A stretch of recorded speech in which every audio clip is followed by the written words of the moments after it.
আসসালামু আলাইকুম। বিবিএম সলিউশনের পক্ষ থেকে সবাইকে জানাই অভিনন্দন ও শুভেচ্ছা। আজকে আমরা আলোচনা করব বিবিএ দ্বিতীয় বর্ষের অর্থাৎ বিবিএ অনার্স দ্বিতীয় বর্ষের অত্যন্ত গুরুত্বপূর্ণ একটি সাবজেক্ট বিজনেস ম্যাথমেটিক্স। আর এই বিজনেস ম্যাথমেটিক্স সাবজেক্টের অত্যন্ত গুরুত্বপূর্ণ একটা অধ্যায় ম্যাট্রিক্স নিয়ে আমরা আলোচনা করব। ইতিপূর্বে আমরা ম্যাট্রিক্সের দুটি ক্লাস নিয়েছি। আজকে আমরা তৃতীয় ক্লাসে আলোচনা করব 3x3 ম্যাট্রিক্স অর্থাৎ তিনটি সারি এবং তিনটি কলাম। এই ম্যাট্রিক্সের মিনর, কোফ্যাক্টর, অ্যাডজেন্ট অর্থাৎ অনুরাশি, সহগুণক ও অনুবর্ণিত ম্যাট্রিক্স নির্ণয় করা আমরা শিখব। তো এই বিষয়গুলো আমাদের জানতে হবে, যেগুলো আমাদের কিভাবে নির্ণয় করতে হয়। মিনর বলতে গেলে আমাদের এই প্রত্যেকটি সারি কলাম যে সংখ্যা সারি আছে তার প্রত্যেকটি আমাদের একটি করে অনুরাশি আছে। আর অনুরাশি নির্ণয় করার নিয়ম হচ্ছে যার অনুরাশি করব তার সারি কলাম বাদ দিয়ে অবশিষ্ট সংখ্যাগুলোর গুণফলের যোগফল দিয়ে আমাদের অনুরাশি নির্ণয় করতে হয়। আর সহগুণক বলতে কোফ্যাক্টর নির্ণয় করতে হয়, অর্থাৎ অনুরাশির উপাদান নিয়ে স্থির চিহ্ন বিন্যাসের ভিত্তিতে যে ম্যাট্রিক্স গঠন করা হয় সেটা হচ্ছে কোফ্যাক্টর বা সহগুণক ম্যাট্রিক্স। এবং কোফ্যাক্টর ম্যাট্রিক্সকে সারিকে কলামে রূপান্তর করলে যে নতুন ম্যাট্রিক্স গঠিত হয় সেটা হচ্ছে অনুমোদিত বা অ্যাডজয়েন্ট ম্যাট্রিক্স। তাহলে আমরা এই জিনিসগুলো এখন অঙ্ক করে শেখার চেষ্টা করব, আসলে এগুলো কিভাবে আমরা নির্ণয় করব। তো শুরুতে আমরা নির্ণয় করব মিনর অর্থাৎ অনুরাশি। মিনর অর্থাৎ অনুরাশি। অনুরাশি এখন অনুরাশি নির্ণয় করব যদি আমরা এখন তোমাদের বোঝানোর সুবিধার্থে ধরো A11, এই A11 বা 1 দ্বারা বোঝায় প্রথম সারি প্রথম কলাম, প্রথম সারি প্রথম কলাম। তাহলে এই জায়গাতে প্রথম সারি প্রথম কলাম কার? 2 এর। দাঁড় করব তার, তাহলে এই 2টা হচ্ছে প্রথম সারি প্রথম কলামের উপাদান, অর্থাৎ এই 2 এর আমরা অনুরাশি করব। আর 2 এর যদি অনুরাশি করি তাহলে সারি কলাম বাদ, তাহলে কি থাকে? 5 9 7 1, 5 9 7 1। তাহলে এই জায়গাতে আমাদের যদি অনুরাশি করি তাহলে দাঁড়ায় 5 একে 5 আর 7 9 63, 5 একে 5 আর হচ্ছে কি 7 9 63। তাহলে এই জায়গাতে আমাদের 63 থেকে যদি 5 বাদ দিই তাহলে থাকে কত? 58, অর্থাৎ -58। এটা হচ্ছে আমাদের কি প্রথম সারি প্রথম কলামের উপাদানের অনুরাশি। এখন যদি আমরা 1 2 অর্থাৎ প্রথম সারি দ্বিতীয় কলাম, প্রথম সারি দ্বিতীয় কলাম, তাহলে প্রথম সারি দ্বিতীয় কলামে যদি আমরা অনুরাশি করি তাহলে দাঁড়ায় কি 3। তাহলে 3 এর সারি কলম বাদ, 3 এর সারি কলম বাদ, এটা সারি এটা কলম বাদ, তাহলে কি দাঁড়ায় 4 9 6 1, অর্থাৎ 4 9 6 1। এখন এটা যদি আমরা গুণ করি 4 একে 4 6 9 54, তাহলে এটা বিয়োগ করলে হবে কি? যদি 4 বাদ দিই তাহলে -50। এটা হচ্ছে আমাদের প্রথম সারি দ্বিতীয় কলামের অনুরাশি। তারপরে আমরা যদি করি 13 অর্থাৎ প্রথম সারি তৃতীয় কলাম, তাহলে যাচ্ছে কি 8, অর্থাৎ আমরা এই 8 এর অনুরাশি করব, 8 এর অনুরাশি করব, তার সারি কলাম বাদ, তাহলে 8 এর সারি এটা কলাম এটা, অর্থাৎ 4 5 6 7, 4 5 6 7। তাহলে এই জায়গাতে আমাদের যেটা হচ্ছে কি 7 4 7 28 আর 5 6 30, তাহলে এখানে যোগ করলে কত দাঁড়ায়? -2। এটা হচ্ছে আমাদের অনুরাশি। এটা হলো আমাদের প্রথম সারি তৃতীয় কলাম। তাহলে এবার যদি আমরা করি তাহলে এখানে যাচ্ছে কি দ্বিতীয় সারি প্রথম কলাম, তাহলে দ্বিতীয় সারি প্রথম কলাম কি 4, তাহলে 4 এর সারি কলাম বাদ, তাহলে থাকে কি 3 8 5 9, 3 8 না সরি 5 9 7 1, 3.7.1 যেহেতু সারি কলাম বাদ, তাহলে 3.8.7.1। তাহলে এই জায়গাতে কি দাঁড়ায়, 3 একে 3, 27টা 56, তাহলে বাদ দিলে হয় -53। আচ্ছা, এবার যদি আমরা করি 22, অর্থাৎ এখানে কি দাঁড়ালো, দ্বিতীয় সারি দ্বিতীয় কলাম, তার মানে কি 5, তাহলে 5 এর সারি বাদ কলাম বাদ, সারি বাদ কলাম বাদ, তাহলে 2 8 6, 2 8 6 1। তাহলে এটা যদি করি তাহলে 2 কে 2, 6 8টা 48, তাহলে এখান থেকে বাদ দিলে 2 বাদ দিলে হবে কত, -46। এবার যদি আমরা করি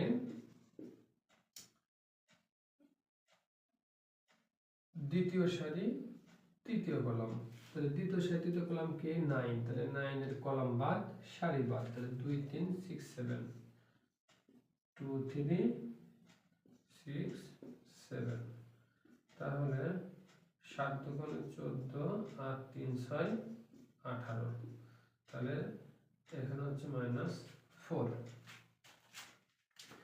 এবার যদি আমরা আসি তৃতীয়তে, তাহলে হচ্ছে তৃতীয় সারি প্রথম কলাম, অর্থাৎ তৃতীয় সারি 1 2 3, তৃতীয় সারি কলামে প্রথম, তাহলে তৃতীয় সারি প্রথম কলাম কি 6, তাহলে 6 করলে দাঁড়াবে কি 3859, 3859।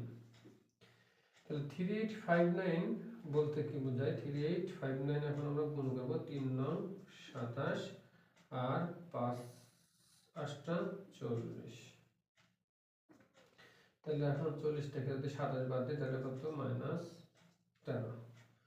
এবার আমরা করব তৃতীয় সারি দ্বিতীয় কলাম, তাহলে তৃতীয় সারি দ্বিতীয় কলাম 7, তাহলে 7 করলে কলাম বাদ সারি বাদ, তাহলে থাকে কি 2849, 2849।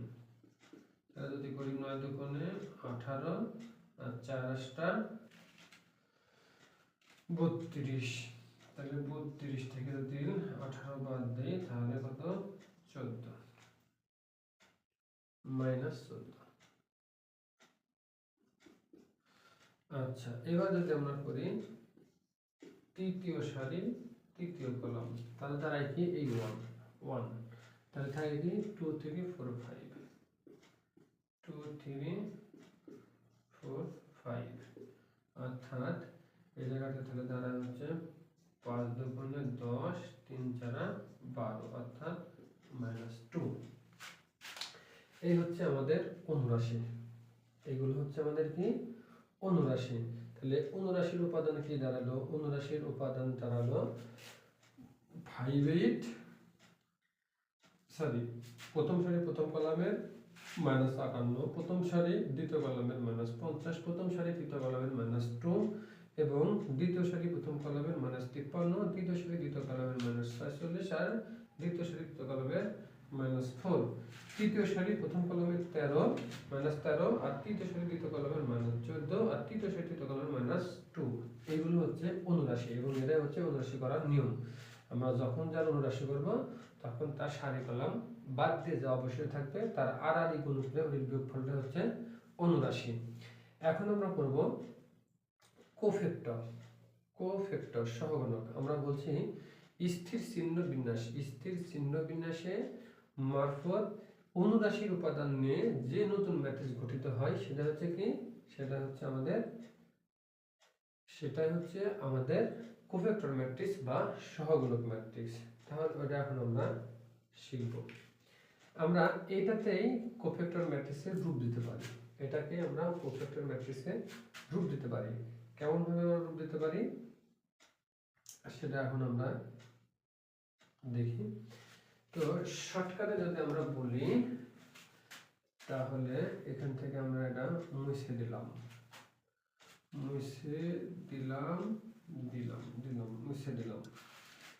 তারপরে সব মুছে দিলাম।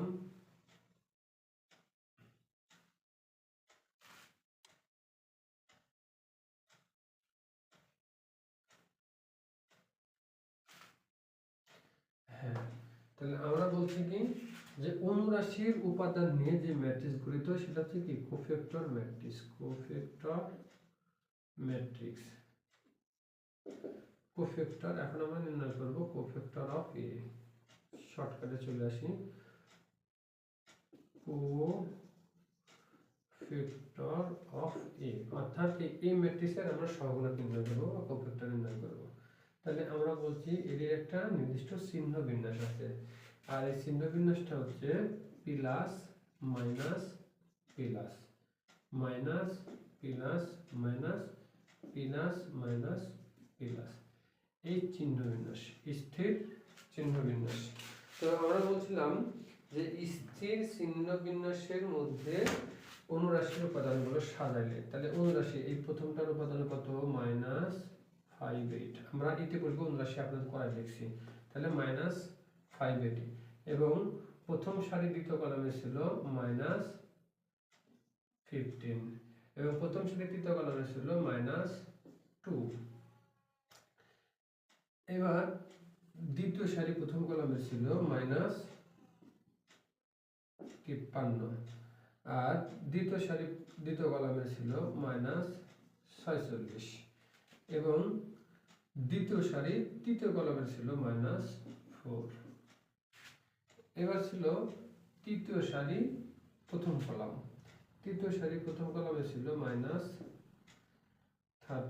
এবং তৃতীয় সারি দ্বিতীয় কলামে ছিল -40, এবং তৃতীয় সারি তৃতীয় কলামে ছিল -2।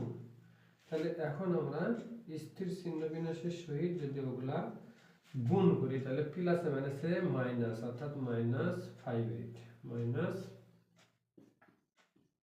8, মাইনাসে মাইনাসে প্লাস 53, প্লাসে মাইনাসে -13, আচ্ছা মাইনাসে মাইনাসে প্লাস 50, প্লাস মাইনাসে -46, মাইনাসে মাইনাসে প্লাস 14, প্লাসে মাইনাস -2, মাইনাসে মাইনাসে প্লাস 4, প্লাসে মাইনাসে -2, অর্থাৎ এটা হচ্ছে কোফ্যাক্টর ম্যাট্রিক্স, এটা হচ্ছে কোফ্যাক্টর ম্যাট্রিক্স। এখন আমরা বলছি যে যদি কোফ্যাক্টর ম্যাট্রিক্সকে সারিকে কলামে রূপান্তর করলে যে ম্যাট্রিক্স হয় সেটা হচ্ছে কি অ্যাডজয়েন্ট ম্যাট্রিক্স। অর্থাৎ এখন আমরা অ্যাডজয়েন্ট করা দেখব, তাহলে অ্যাডজয়েন্ট অফ এ, অর্থাৎ এই ম্যাট্রিক্সটা আমরা অ্যাডজয়েন্টে রূপান্তর করব। এখানে কোনো স্থির চিহ্ন বিন্যাসের খেলা নেই, শুধু মনে রাখতে হবে কোফ্যাক্টর ম্যাট্রিক্সের সারিকে কলামে রূপান্তর করলে যে ম্যাট্রিক্সটি হয় সেটি হচ্ছে অ্যাডজয়েন্ট ম্যাট্রিক্স। তাহলে এখানে সারি আছে কি 58 50, আর হচ্ছে -2, 58 50 58 50 -2। তারপরে সারি আছে কি 53 46 4। তারপরে সারি আছে কি -13 14 -2। এই হয়ে গেল আমাদের অ্যাডজয়েন্ট অফ এ। তাহলে সহজভাবে যদি আরেকবার আপনারা রিভিউটা শোনেন, তাহলে কি দাঁড়াচ্ছে যে আমরা প্রত্যেকটা সংখ্যার এক একটা অনুরাশি আছে, আর 3 কলামের ক্ষেত্রে 3/3 ম্যাট্রিক্সের ক্ষেত্রে অনুরাশি করার নিয়ম, যার অনুরাশি করব তার সারি কলাম বাদ দেওয়ার পরে যে নতুন আমাদের একটি ম্যাট্রিক্সের মতো দাঁড়ায় 2/2, তার গুণফল অর্থাৎ আড়াআড়ি গুণফল গুণ করে গুণফলের বিয়োগফলকে, অর্থাৎ গুণফলের বিয়োগফলকে অনুরাশি বলে। এবং এই প্রত্যেকটার অর্থাৎ তিনটা অর্থাৎ 3টে দিকে 9টা সংখ্যা আছে, 9টাতে 9টা অনুরাশি আছে, আর এই অনুরাশিগুলো নিয়ে স্থির চিহ্ন বিন্যাসের ভিত্তিতে যে নতুন ম্যাট্রিক্স গঠন করা হয় সেটা হচ্ছে কোফ্যাক্টর ম্যাট্রিক্স। আর স্থির চিহ্ন বিন্যাসটা কি plus minus plus minus plus minus plus minus plus. এখন আমরা ইতিপূর্বে অনুরাশি যেহেতু দেখিয়েছি, অনুরাশি উপাদানগুলো আমরা এখানে বসিয়েছি, বসানোর পরে চিহ্ন গুণ করছি, জাস্ট চিহ্ন গুণ করছি। চিহ্ন গুণ করার পরে যে ম্যাট্রিক্সটা চূড়ান্ত ম্যাট্রিক্স রূপ ধারণ করছে সেটা হচ্ছে কোফ্যাক্টর ম্যাট্রিক্স। এরপরে আমরা বলছি যে কোফ্যাক্টর ম্যাট্রিক্সকে সারিকে কলামে রূপান্তর করলে, কোফ্যাক্টর ম্যাট্রিক্সের সারিকে কলামে রূপান্তর করলে যে নতুন ম্যাট্রিক্স গঠিত হয় সেটা হচ্ছে অ্যাডজয়েন্ট ম্যাট্রিক্স। আশা করা যায় আপনারা মোটামুটি মিনর অর্থাৎ অনুরাশি, কোফ্যাক্টর অর্থাৎ সহগুণক এবং অ্যাডজয়েন্ট অর্থাৎ অনিয়মিত ম্যাট্রিক্স খুব সুন্দরভাবে বুঝতে পারছেন। আর যদি বুঝতে পারেন এবং ভালো লেগে থাকে তাহলে অবশ্যই আমাদের ফেসবুক পেজ বিবিএম সলিউশন মনিসারি পেজটি ফলো করে আমাদের সামনে চলার পথকে ত্বরান্বিত করবেন। আর আমাদের ক্লাসগুলো আপডেট সবার আগে পেতে বিবিএমবি 24 চ্যানেলটি সাবস্ক্রাইব করে আমাদের সাথে থাকার জন্য সবার প্রতি অনুরোধ রইল। সবাই ভালো থাকুন, সুস্থ থাকুন এবং আমাদের বিবিএমবি সলিউশন মনিসারি পেজের সাথেই থাকুন। আজকে পর্যন্ত সবাই ভালো থাকুন। আল্লাহ হাফেজ। আসসালামু আলাইকুম।